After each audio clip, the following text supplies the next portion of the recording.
They say you remember the exact moment your life changes forever. For me, it wasn't a car crash or a fire or anything dramatic in the traditional sense. It was a Tuesday evening in April, just a few weeks before my 35th birthday. The office was buzzing with end-of-quarter energy, and everyone was talking about the VP promotion that was about to be announced. I wasn't just hopeful, I was certain. After 9 years at Falcon Hunt, a mid-sized but aggressive finance firm in downtown Chicago, I'd paid my dues. Late nights, holiday weekends in the office, mentoring interns who went on to leapfrog over me, but this was my year. My numbers spoke for themselves. My team respected me. I had built client portfolios that brought in over $40 million last fiscal year. My boss, Roger, had hinted with his usual oily grin. This firm needs more sharp women at the top.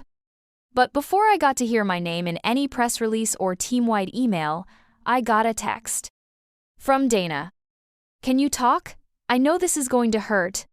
Dana was the only person at work I actually trusted, not in a heart-to-heart kind of way, but she was honest, blunt. The kind of colleague who would tell you if you had lipstick on your teeth right before a client pitch. I stepped into a conference room, heart pounding. She picked up on the first ring and didn't even say hello. He gave the VP role to Trevor. I blinked. What? That doesn't make any sense. I saw the draft email. It's going out tomorrow morning. And, Claire, there's more. My stomach flipped. Dana hesitated, then said it fast, like ripping a bandage. I saw your boyfriend leaving the Intercontinental last night. With Madison. I felt like someone had sucked all the air out of the room. Madison. The 27-year-old account manager who always acted like she didn't know how to open PDFs.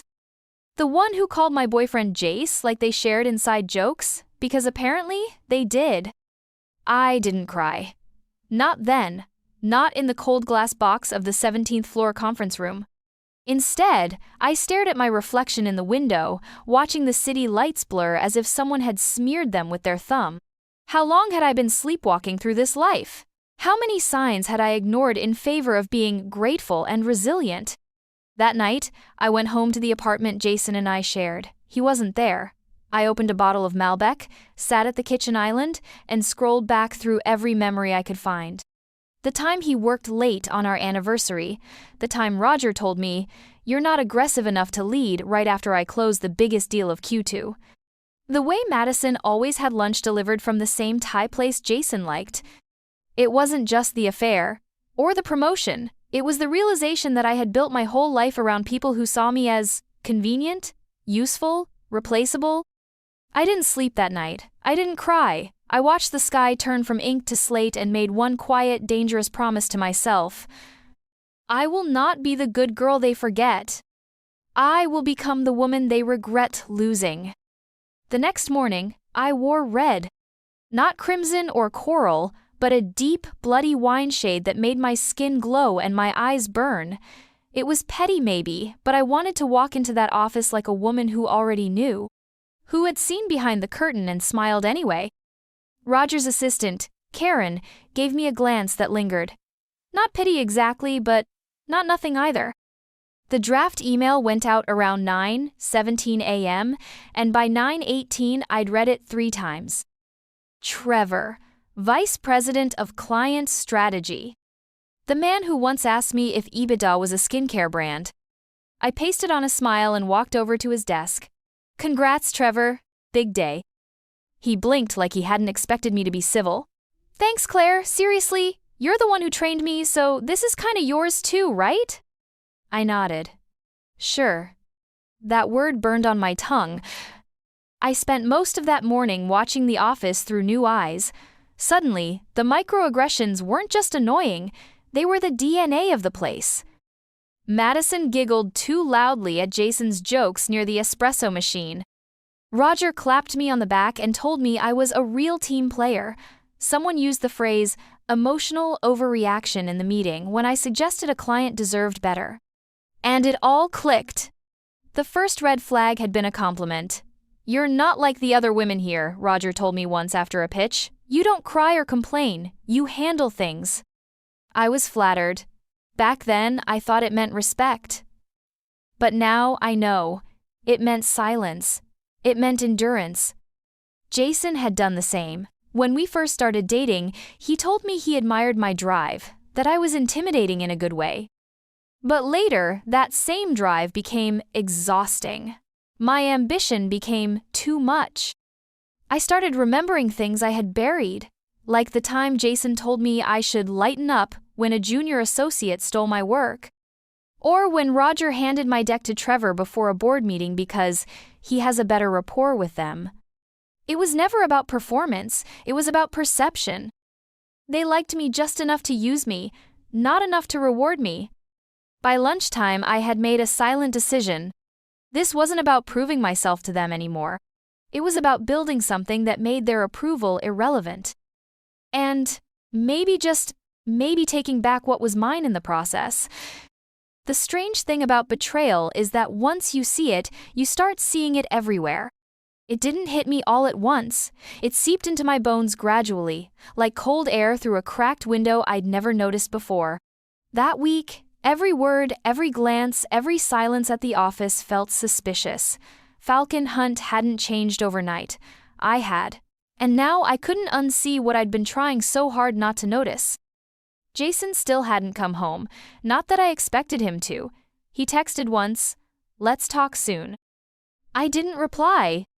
By Thursday, I'd boxed up half of his stuff, not out of anger but clarity. I needed space, literal and emotional. I stacked the boxes by the entryway, next to the leather boots I bought him last Christmas. It was funny, in a way, how much I had given to someone who never thought to give back. Back at work, the buzz around Trevor's promotion had morphed into smug congratulations and subtle rearrangements. Suddenly, he was looped into client meetings I'd led for years. My ideas were now a great angle Trevor brought up yesterday. Even Dana, as sharp as she was, kept her head down more than usual. Self-preservation? I guessed. I found myself withdrawing, listening more, speaking less, collecting mental notes.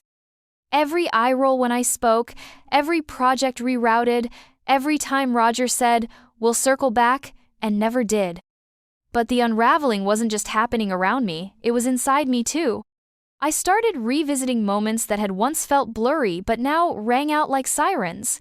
Like the Christmas party 2 years ago when Jason disappeared for an hour with Madison, blaming a client emergency. Or the time Roger asked me to pretty up a deck Trevor had butchered and then thanked him for the final version in front of the whole floor.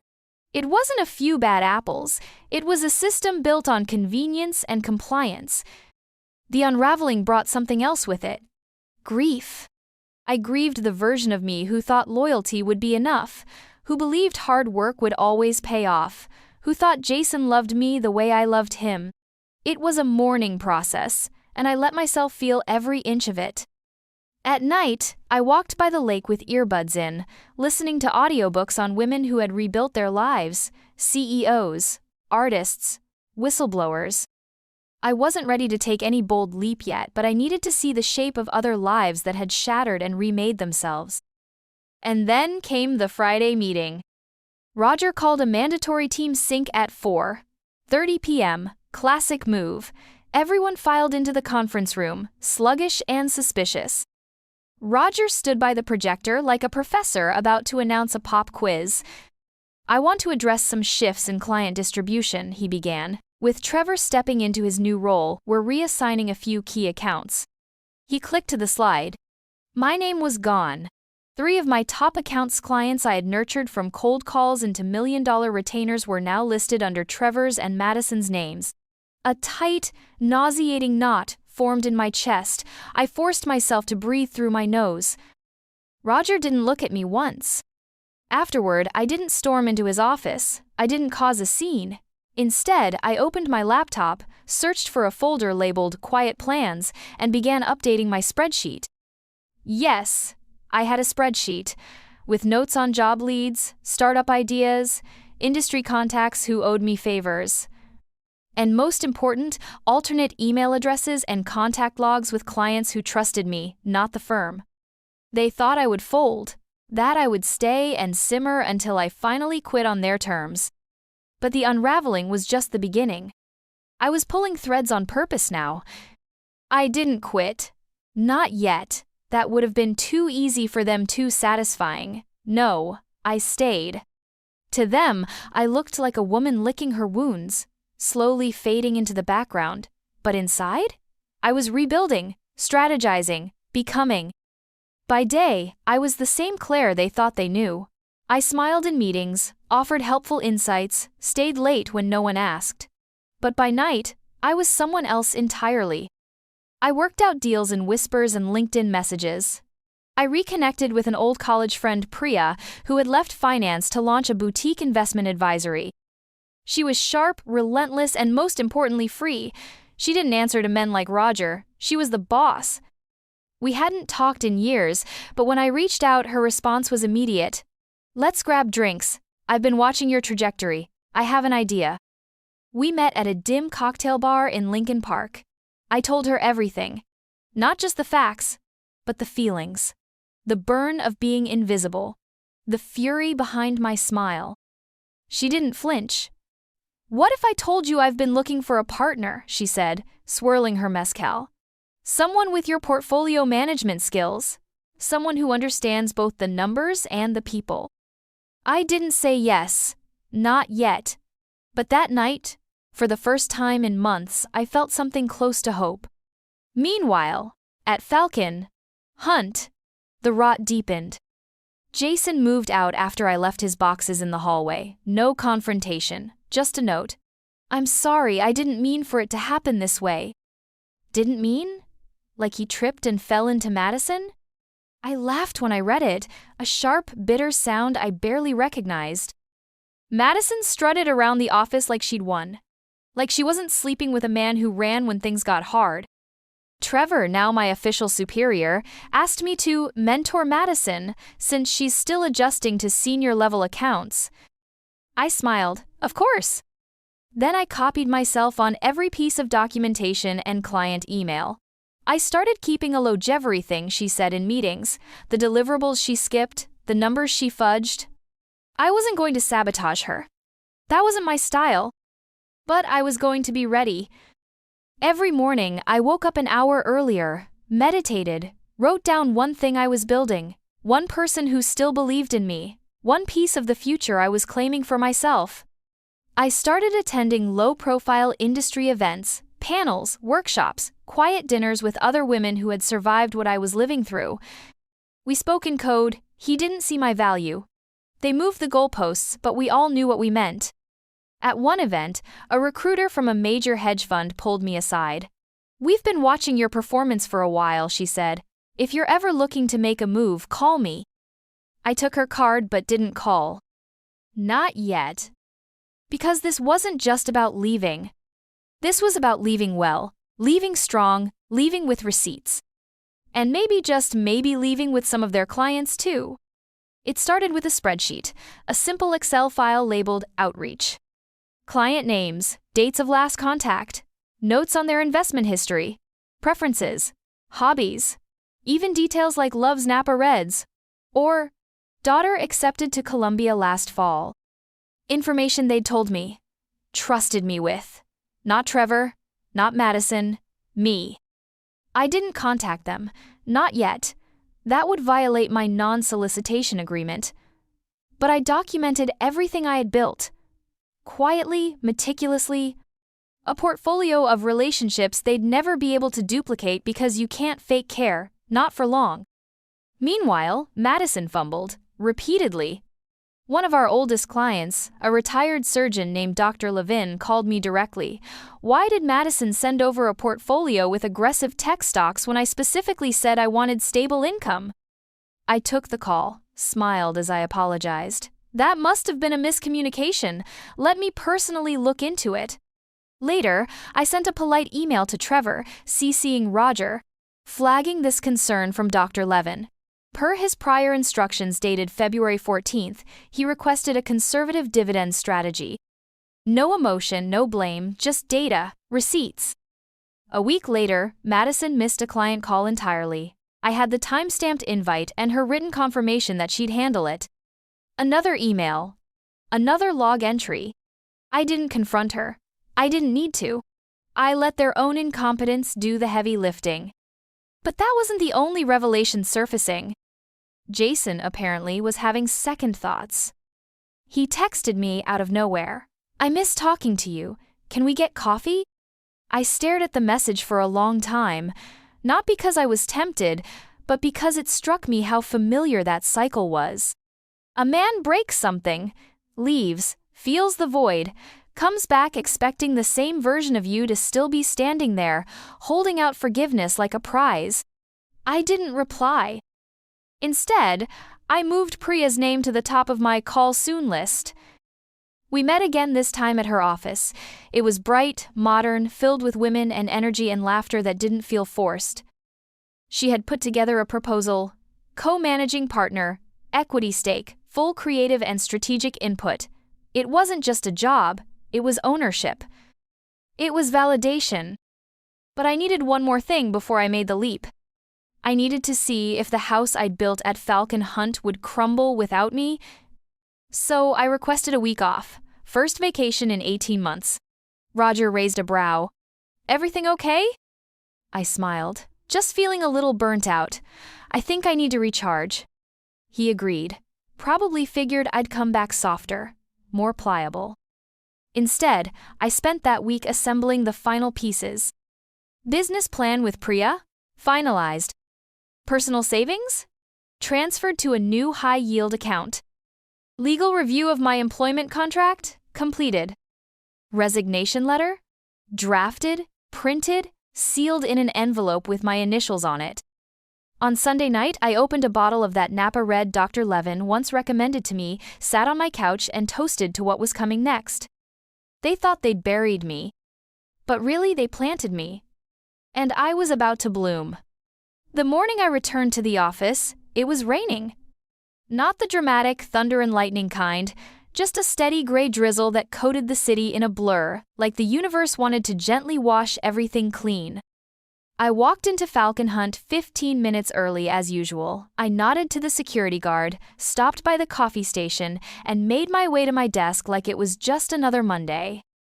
But in my tote bag was the envelope, my resignation, and I knew this would be my last walk through these hallways.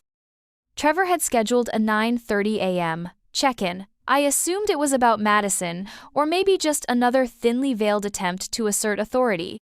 I brought my laptop and a folder of printed client notes. Let them think I was still playing their game.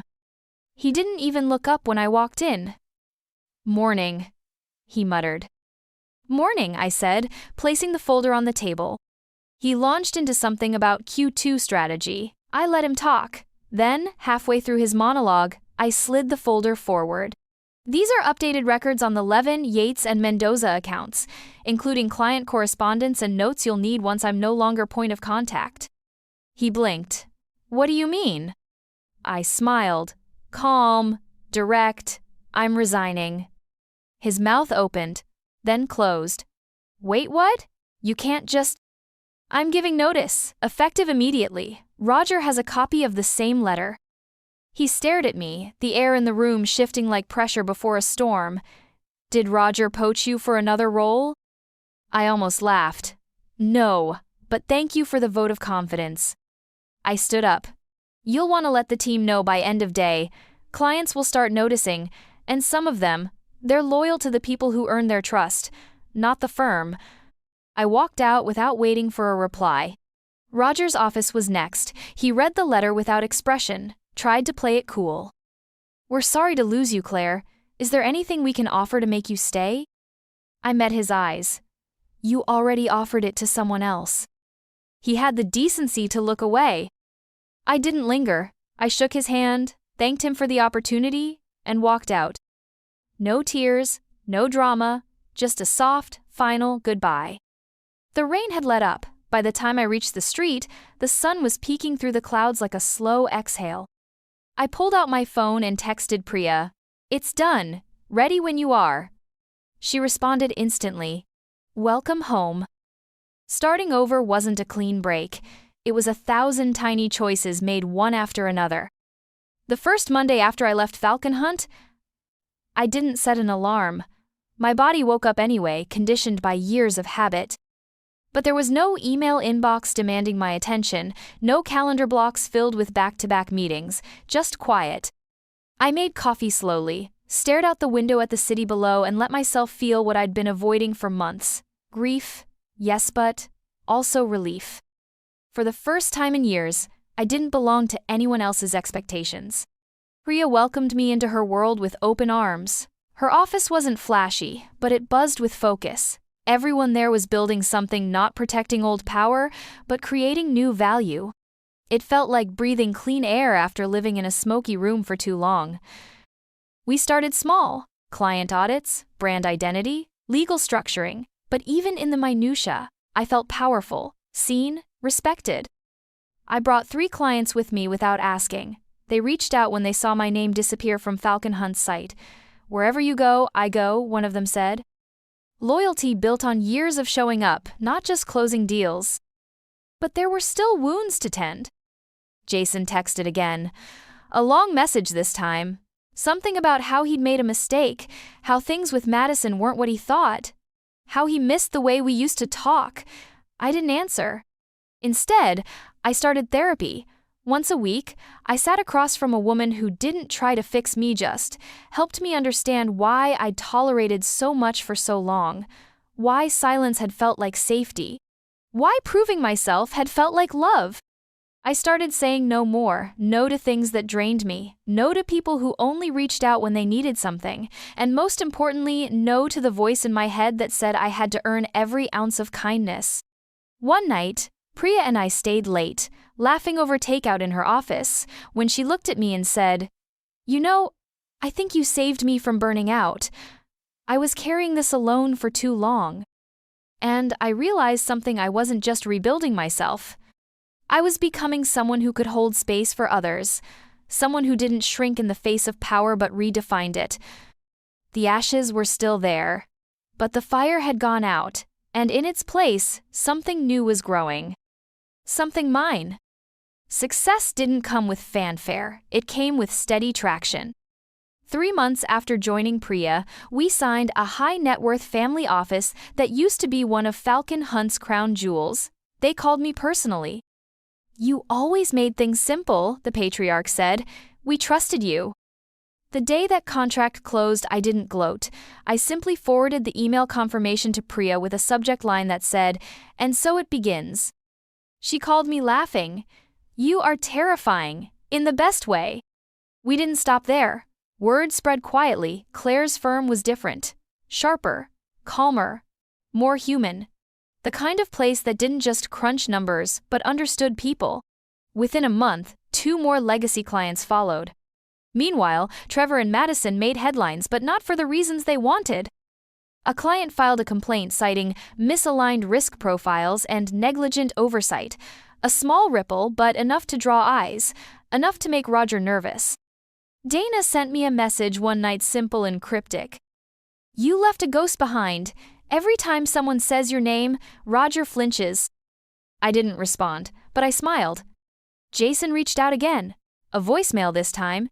His voice was softer, almost hoarse. "I didn't just lose you. I lost the version of myself I respected. I know that doesn't change anything, but I wanted you to know." I deleted it. He wasn't wrong. It didn't change anything. I was building something real now, not just a career, but a culture. We hired 2 new analysts, women in their late 20s, whip-smart and brimming with potential. I caught one of them staring at me after a pitch meeting. "What?" I asked, smiling. "You're just different," she said, like powerful without trying to prove anything. It hit me in the gut, because for so long I had tried. I'd bent myself into every shape to be seen, to be valued, to be chosen. Now I was just me. And that was enough.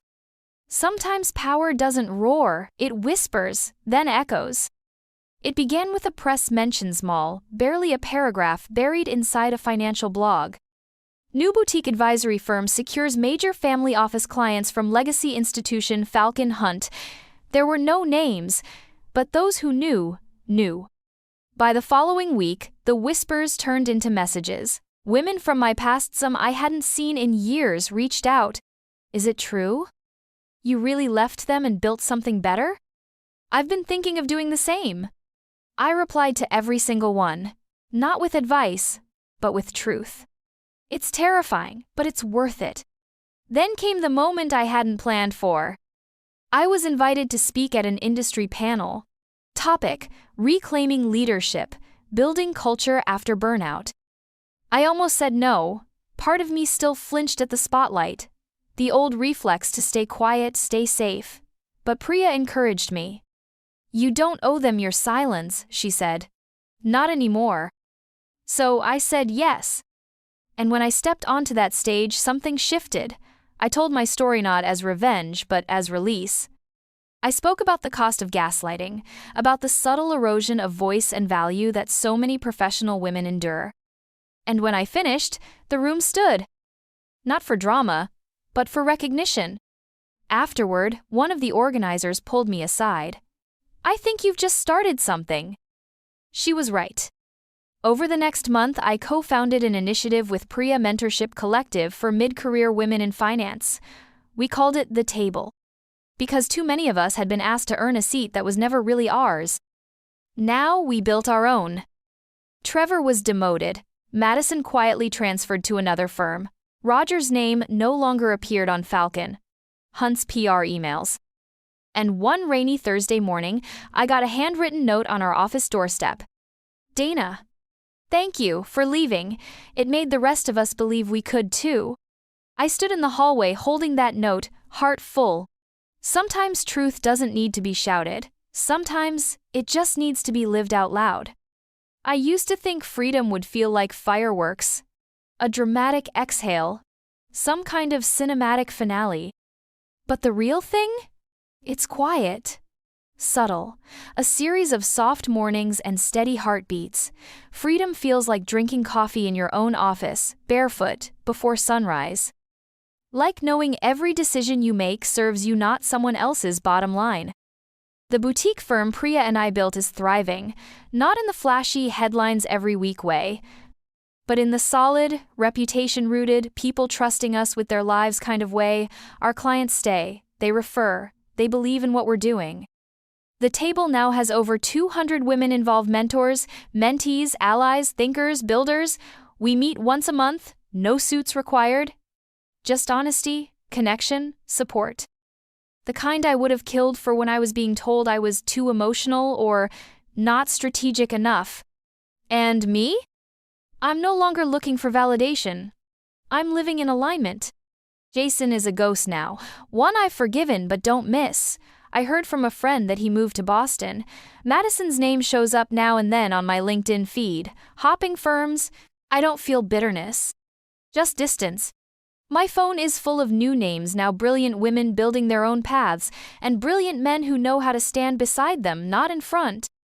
And some nights, after the office has gone quiet, I sit by the window with a glass of red wine and reread Dana's note. I keep it in a drawer, not as a trophy, but as a reminder. We all have the power to be the first domino. To walk away. To speak up. To build something better not just for ourselves, but for everyone watching, wondering if they can do it too. I didn't get revenge. I got free. And freedom? It looks exactly like this.